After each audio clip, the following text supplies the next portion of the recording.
with Prairie Lakes Healthcare System at Mallard Point in Watertown, South Dakota, and we're the guests of Dr. Mancell, ENT, ear, nose, and throat specialist. Doctor, thanks for hosting us. Thank you for having me. So, doctor, let's get right to the point. When a child has reoccurring earaches, it's pain for the child and it's heartache for the parents. At which point do we call on you as a specialist? So I'd like to start off by saying our family practice providers, mid-levels, and pediatricians are fully capable of seeing and treating ear infections, and I know them, they do a great job. I see my role emerge when a child continues to have recurrent issues or they're being treated with the appropriate therapies and just not ever fully clearing it or getting better. And on that same subject of ears, doctor, when do you generally start thinking about putting in tubes? So generally speaking, the American Academy of Otolaryngology recommends 3 ear infections in a 6-month period of time, 4 infections in a 12-month period of time. Non-infected fluid called effusion that may persist for 2 to 3 months. That's when we definitely want to start thinking about tubes. That's when I definitely need to see these kids. There's some exceptions to the rules, and the primary care providers know about those. If the infections seem to be affecting their hearing and speech development, obviously we don't wait as long. So I've learned from you in our previous conversations how your face is made up on the inside. So many people have problems with sinuses. What is that called and what can you do about it?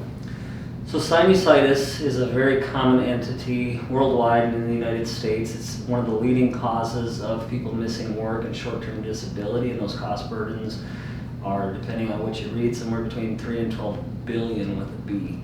That's what it costs when people experience these issues. So the sinuses are air-filled spaces in the bones of the face and the skull.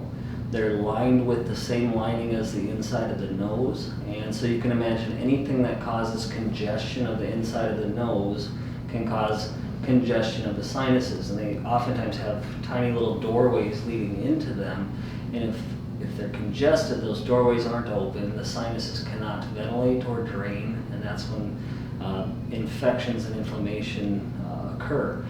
So again, this is an area that our primary care providers see on a regular basis and are fully capable of treating. I see my role when they're on the appropriate therapies and just not feeling better, or it just keeps coming back. And that's when we start looking into things a little deeper. We can take a look endoscopically or with a small camera through the nose, which I like to call the hallway.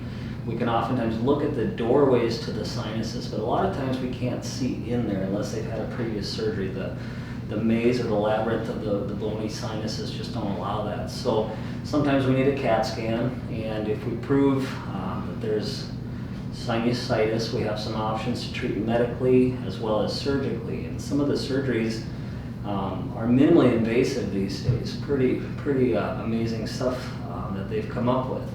And some of these could even be done in the office. Now, occasionally it's so involved that we need more involved surgeries, which a lot of people like to call rotor-rooter sinus surgery, and that involves restoring the ventilation and drainage passageways of the sinuses.